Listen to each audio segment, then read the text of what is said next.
dad said, "You're taking too long. We have an underperforming hotel asset that's right in this prime location. Go sit in the basement and figure it out." And that's how the idea for the hub was born. Today, the algorithm, the way it works, followers don't matter. If someone with 0 followers can put up 6 reels that'll all reach 20 million each, and a community with 1 million followers can put up 6 reels that reach 0 people each, what did building that community actually translate to? The stronger the platforms have gotten, everybody's basically an employee for these platforms. If you're a good creator, you're employed for YouTube or Instagram.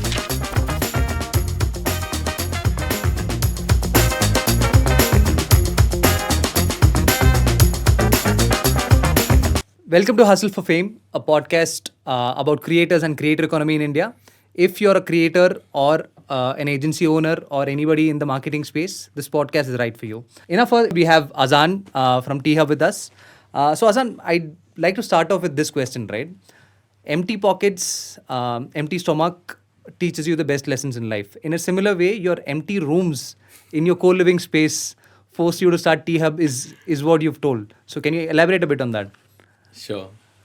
Firstly, thank you so much for having me on. I love the intro. Yeah, I think necessity is the mother of all invention is the exact thing that has played out in my life, right?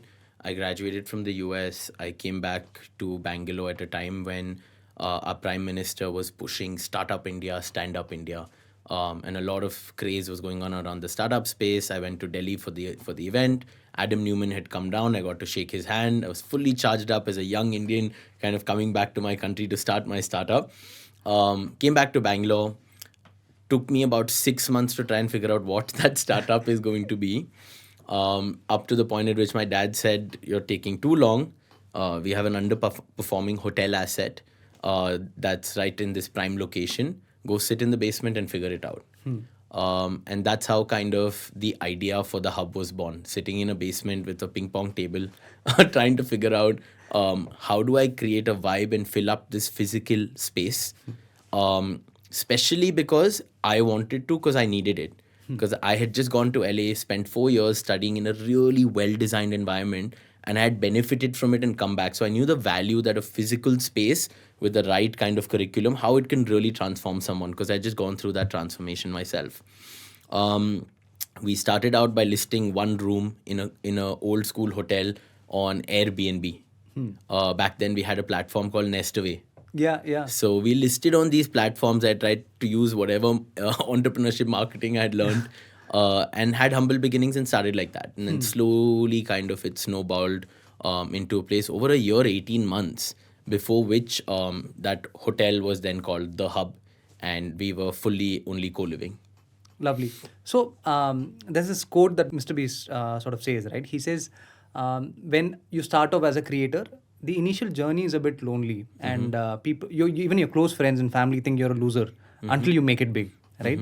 So in that space, how important do you think a co-living space is for a creator? Yeah, I think personally for me, my definition of the word creator is super broad. I think entrepreneur, creator, anyone who's like committed to doing something in their craft, I see as an entrepreneur or a creator. Even if you set out on your fitness journey, you're going to be at it alone before you get validation for at least 6 months to a year, right?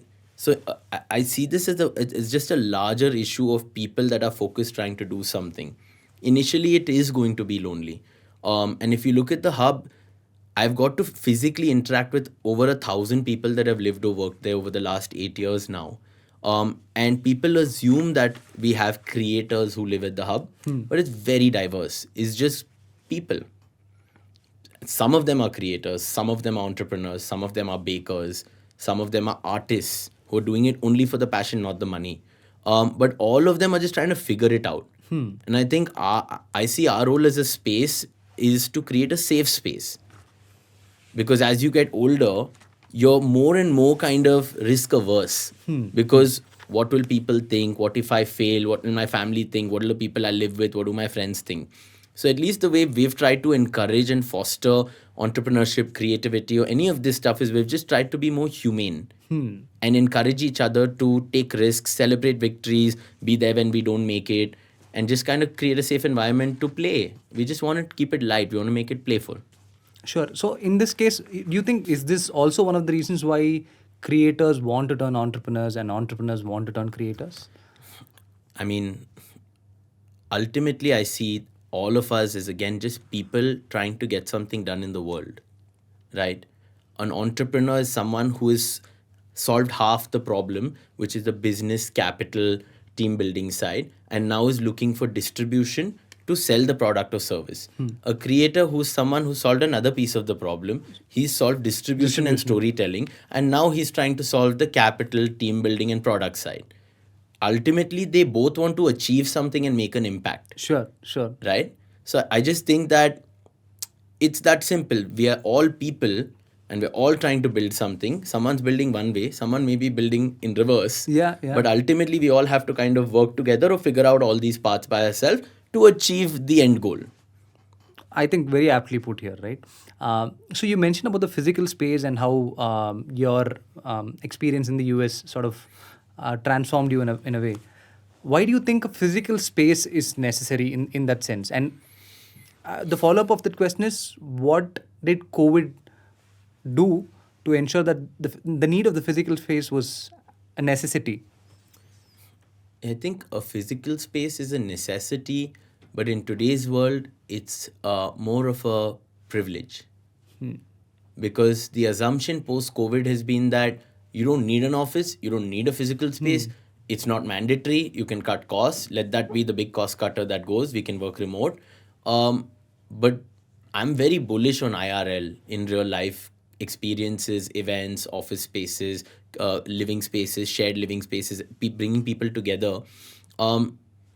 Because I've firsthand seen the experience on me, on my team, on our partners, in our community in large, when you go too much towards the remote concept, right? You lose that physical connection, that touch, so many reasons. I mean, it's not mandatory, but a lot of how I like to live my life and build what we build is through collaboration. And this podcast could have been on Zoom. Yeah. But then I wouldn't have gotten to meet all the 5, 6, 7 people I got to meet today.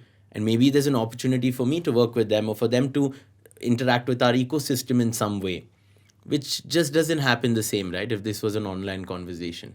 So do you think this need for the connection is the reason why post COVID specifically travel is bouncing back huge and the space of concerts, now that we're talking concerts, Coldplay is sold out, right? So and Zomato is also starting district. Right. Do you think these are the reasons why the need for connection, especially in a space where all of us are glued to our digital ones and we are in our own world?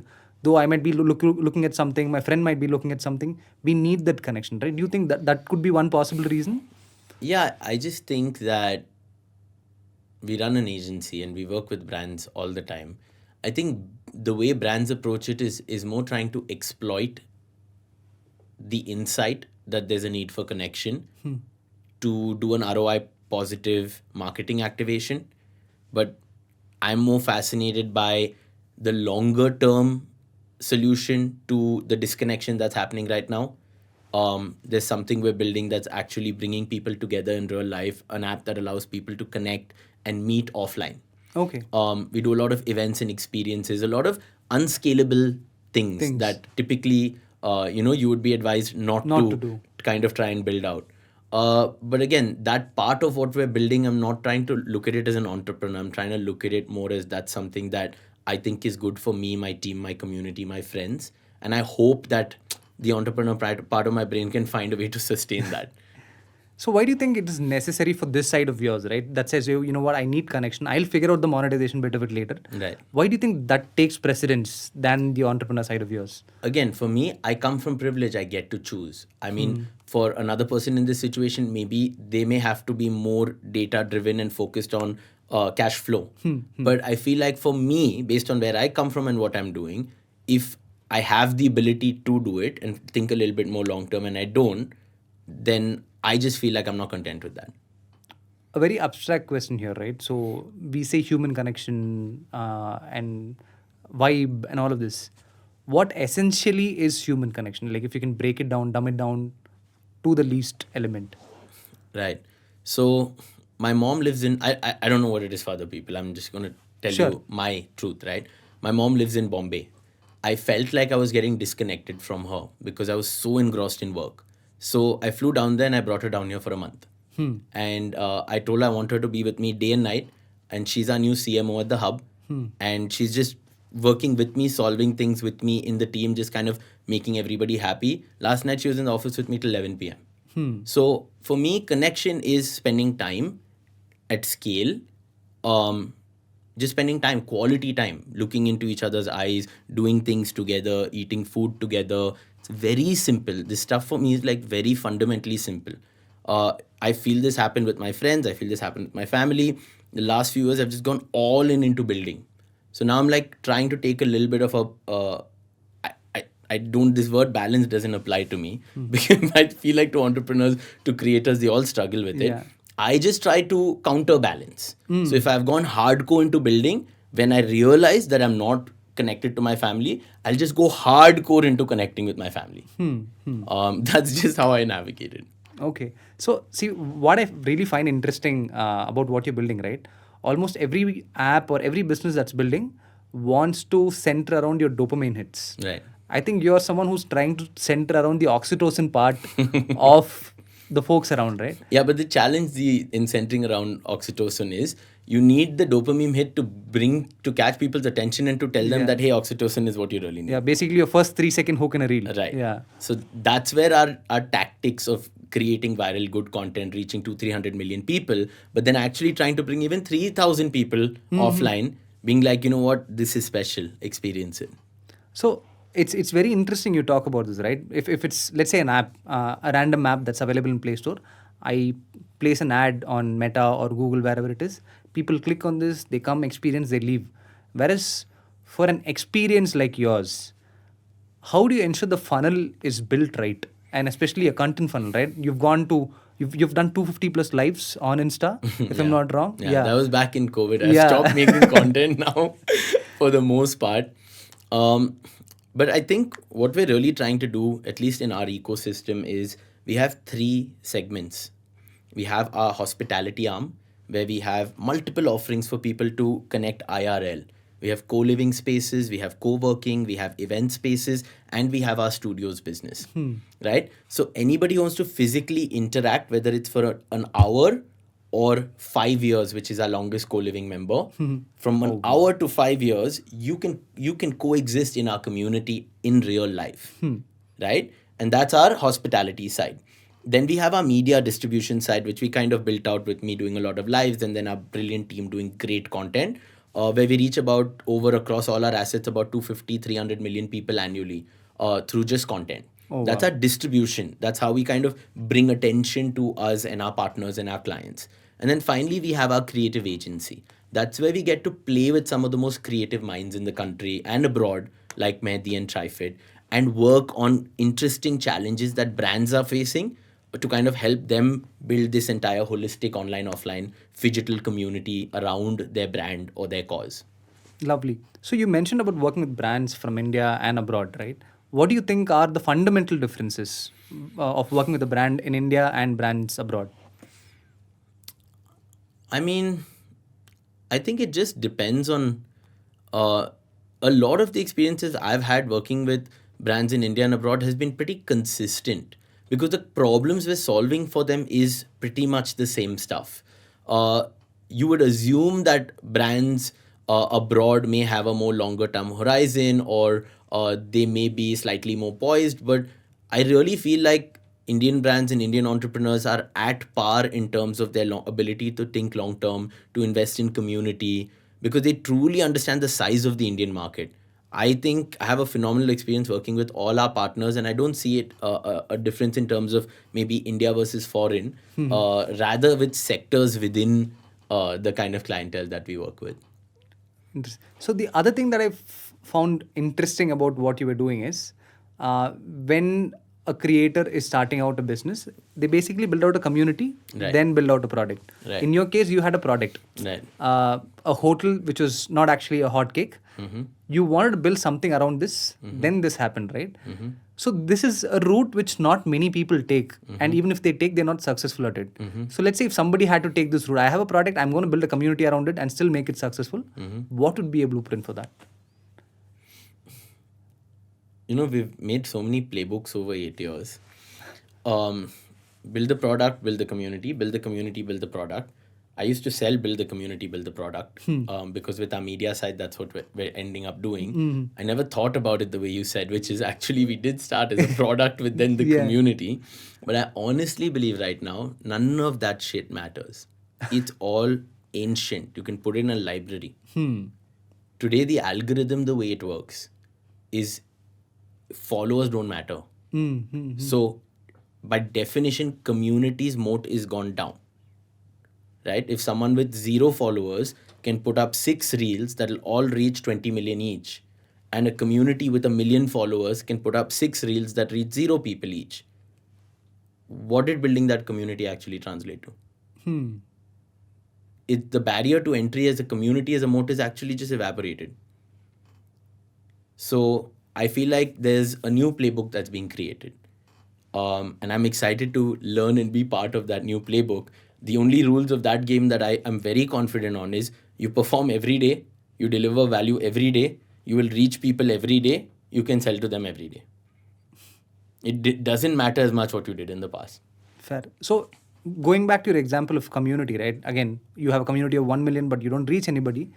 In this case, do you think creators should be agnostic of the platform and not really be dependent on the platform? I know now it cannot be the case, but do you think it is something that's going to evolve into something big in the future where creators are not dependent on the platform? That's what it should be, but it will never be.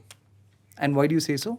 It's just the rules of the game. That's the rules of the platforms and social media and reach. You need to have followers, you need to reach people, you need to be known on 1 or 2 platforms. Most creators can't play on more than 2 platforms. They get fatigue, burnout with only 1 or 2. Imagine trying to manage across multiple. And even a lot of the stuff that we've seen with blockchain and kind of migrating your followers and all of this stuff, there are no signs as of now that you can take your followers with you across platforms, and collecting their emails and newsletters makes you kind of be able to reach to them directly. It's still with the beck and call of the platform that we're dominant on. I also think another thing in terms of what after seeing Meta's recent event with what they're doing with smart glasses and stuff, platforms are going to control hardware. So it's a joke if you think you can exit, you can leave that platform. They've locked you in not only online, they'll lock you in offline. Offline as well, yeah. It's going to be interesting to see what happens. So then another thing that then pops out is that the reason why you want to do all of this in real life and not say, you know what, screw platforms. I'm going to do all of this in real life in my own space, which I own. I can't say screw platforms, because if I say screw platforms, I'll be screwed, right?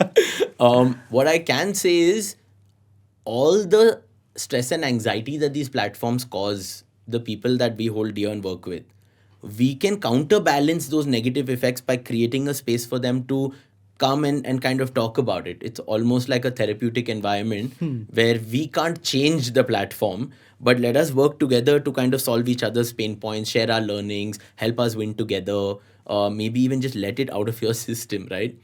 And then do things other than your...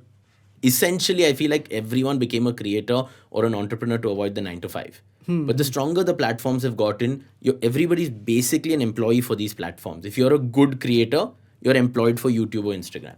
You can say whatever you want, but you're basically working for them. They've given you a schedule, 9 to 5 p.m. every day, YouTube video should go out, 8 a.m. the reel should go out. You're an employee. You're clocking in, right? Correct. So at least what we're trying to do in terms of our offline and our spaces is to create support systems, support groups, talk, share ideas. If there's a tool that helps you automate something so you become less of an employee, share it with others. And just kind of creating a space where we can all learn and grow together.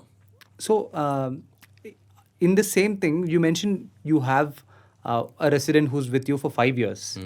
So can you just... That sounded very fascinating for me. Someone staying in the same space for 5 years. Again, they don't stay because... He's left and come back twice. Okay? Oh, wow. In that duration, he's won a PS5 Oh, and he won a trip to Dubai. So I think he's very happy.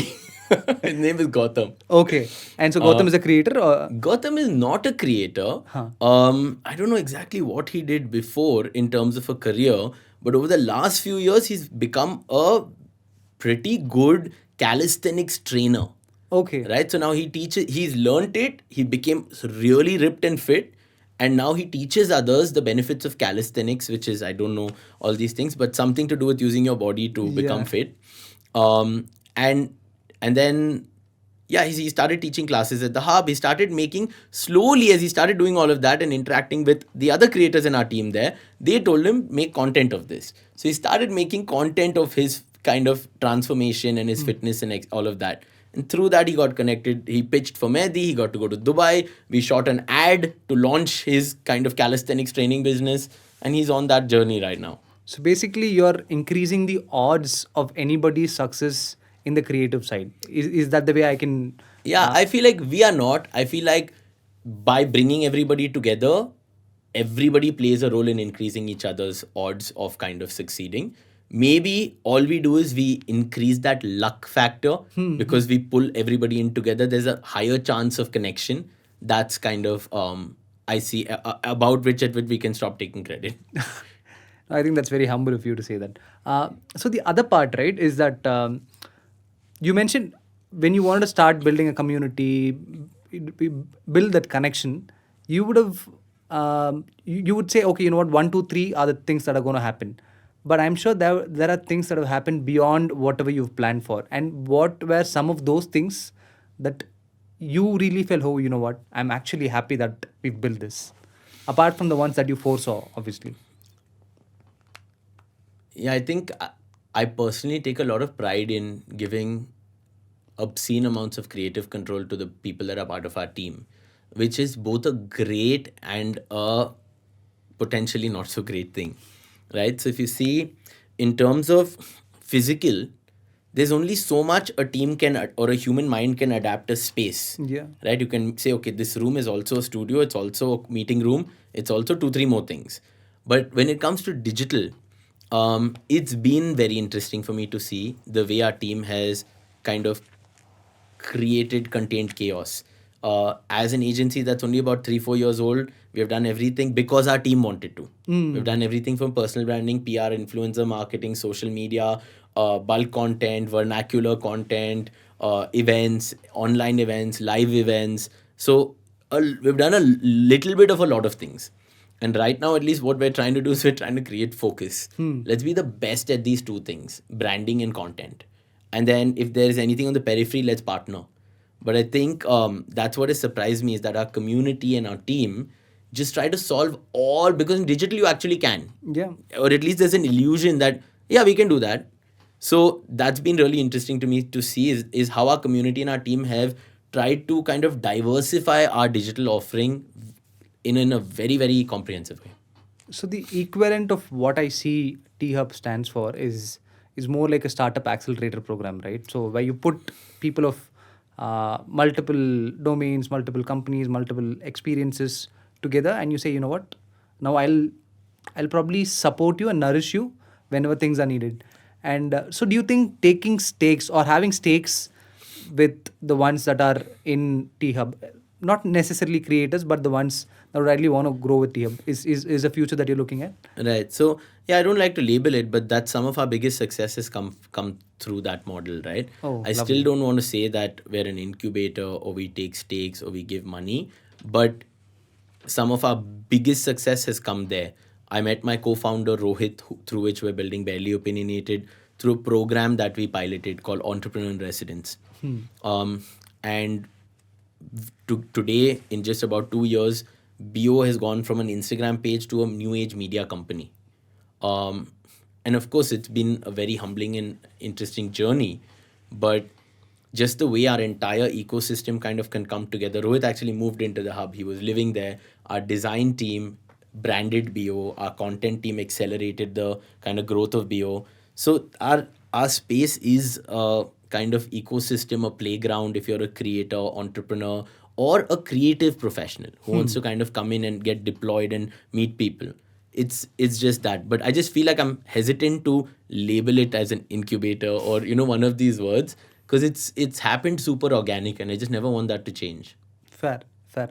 So you spoke a lot about distribution, right? As a creator, what do you think is the best way to build distribution currently? As a creator, what's the best way to build distribution currently? um I think you need to understand what is unique to you, right? Everyone has access to something. That's like an unfair advantage. With Nikhil Kamath, for example, he had access to the right people. What a brilliant execution there, Yeah. right? From Bill Gates to Nandan Nilekani, it's like Nilekani, everybody. Um, everyone has something. Someone has a best friend, right? And then they start vibing with them, and that's their unique sauce. So I think it's so tempting today to look at someone and be like, that person is saying that you should do for distribution. But I think it's more sustainable if you look at, what do I have that makes it easy, that gives me an advantage, but it's easy for me to actually scale that. Because if you try to do something too hard that someone else is telling you to do, it's not sustainable. And this game is a game of retention. It's like, how long can I stay in this game? So how easy and smart can I make it for myself? I think that's how I would look at it. Fair. So the other thing also, right? There are a lot of brands that are trying to build community online. Have you seen any examples of brands building better offline communities? And if again, if you'd want to build an offline community for a brand, which would that be? I think so many unique experiences, right? All brands trying to build offline communities now. Um, we're actually just hosting an event with Bumble in Bombay for one of our clients called Paddle Park, where we're creating a single paddles tournament, right? So I think some of the best examples for me come from collaboration. When two strategically aligned brands come together to create a unique experiences that cross pollinates dating with sports, Oh. I think those are like, it just makes sense. And you're like, why don't brands do it more? It's like crossovers in a film. It's like, it's literally. But I think in terms of a brand that's on my watch list that I've been seeing right from the beginning, that brand has actually made a bunch of mistakes, is Mr. Beast and his approach to kind of creating businesses and brands around his distribution. I think all brands should be studying it right now and understanding how they deploy that playbook for themselves, right?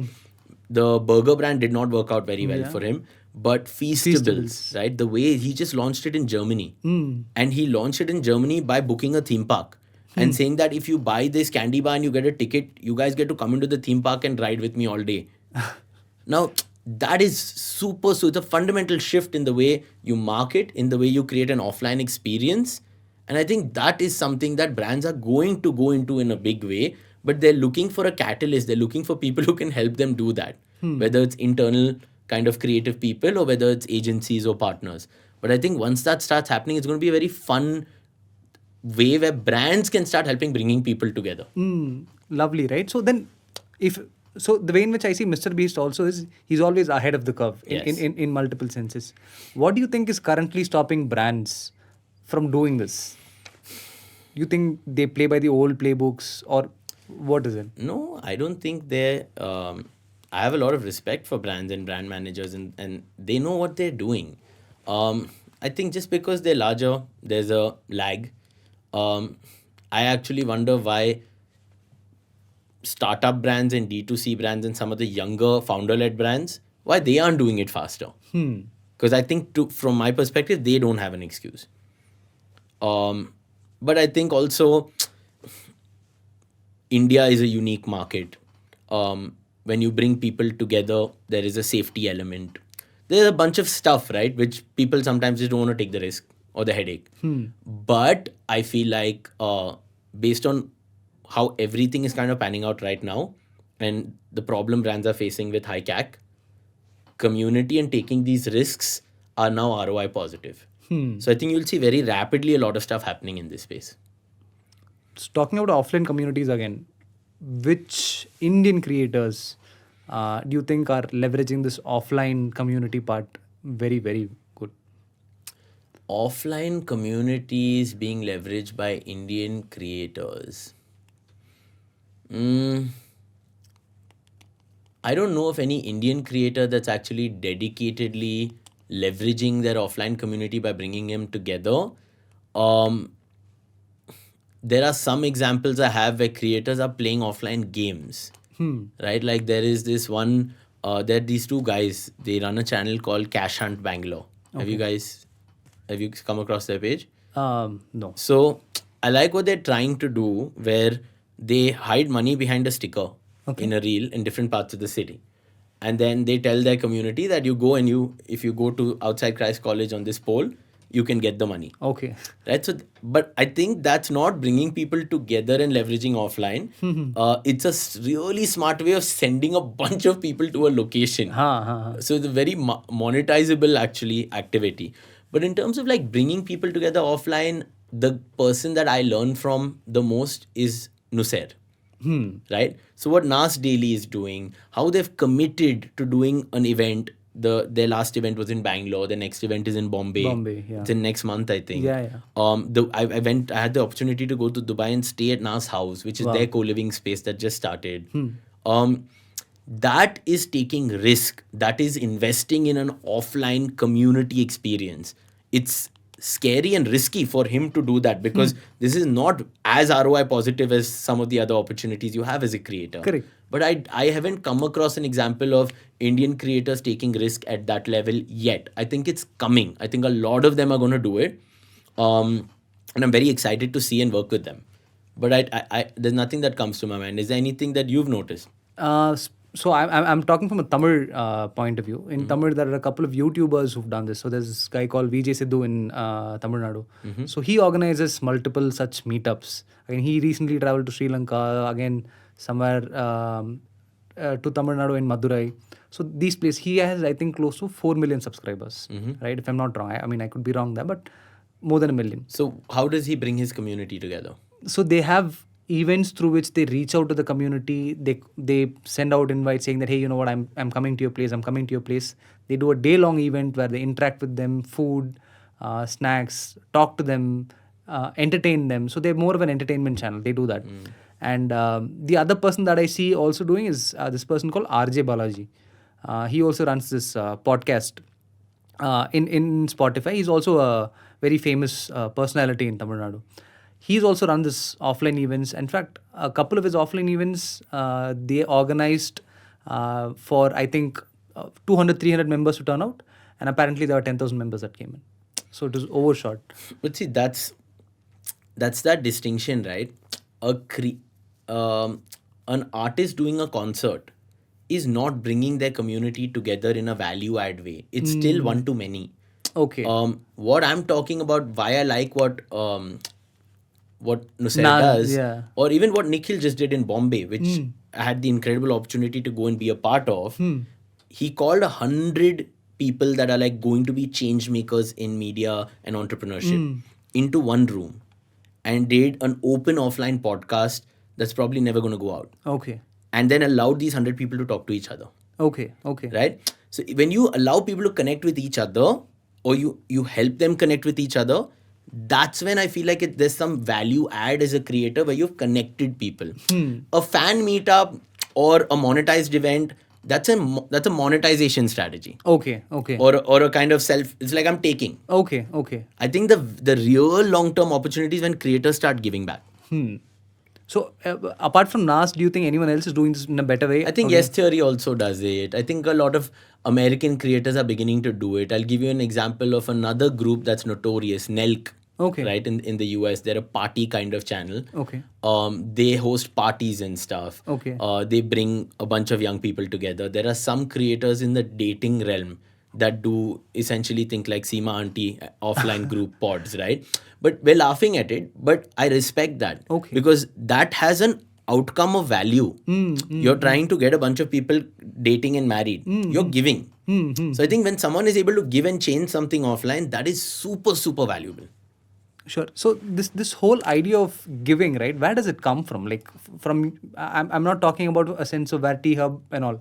I'm just trying to understand Azaan the person in terms of where did this value come from? I don't know.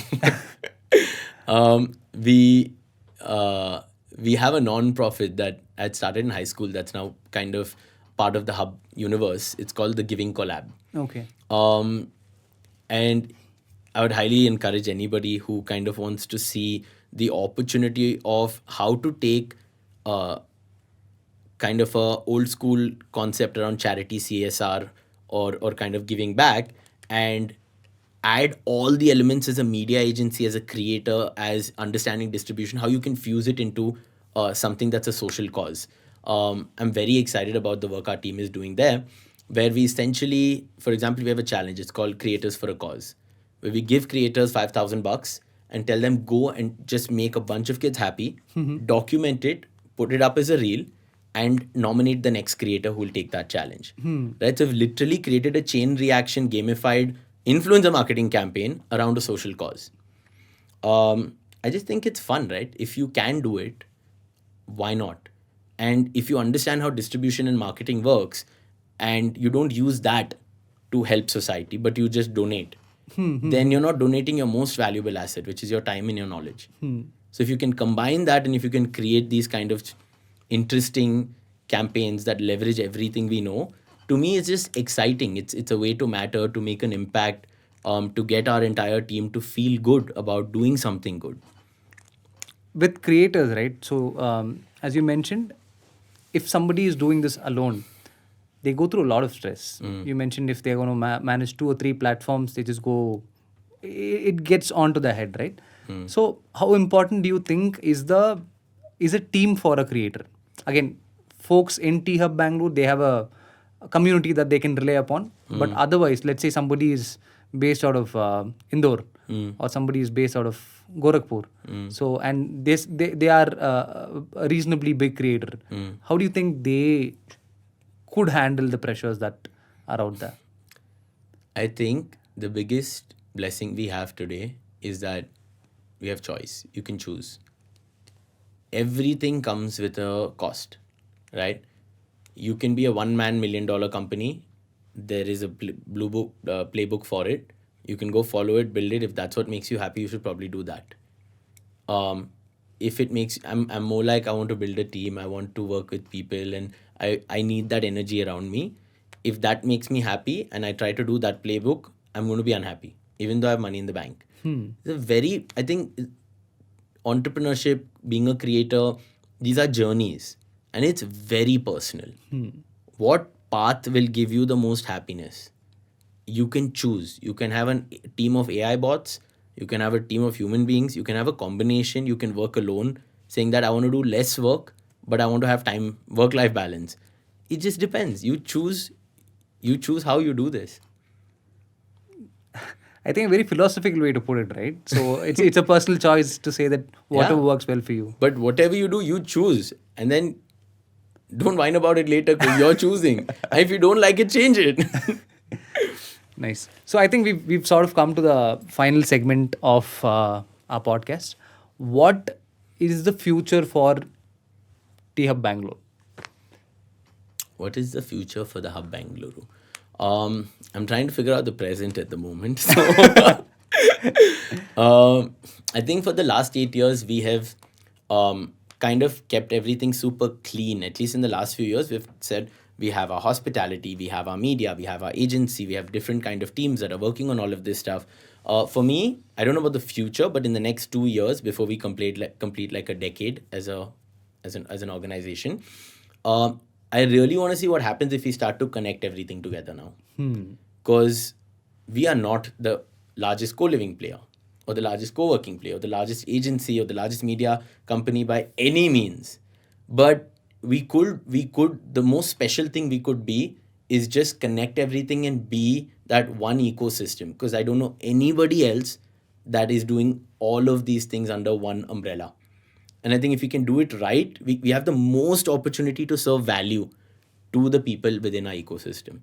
So I don't want to look outward, but I just want to look inward and see how we can connect everything that we've worked so hard to build. Lovely. And I think to me that if we can do that, it would be really rewarding. I think that's a very utopian way of looking at things. It was great chatting up with you, Azaan. Thank you so much, bro. Such a sport. Pleasure. Thank you for watching. If you found this interesting, please do share it with someone who will find this valuable.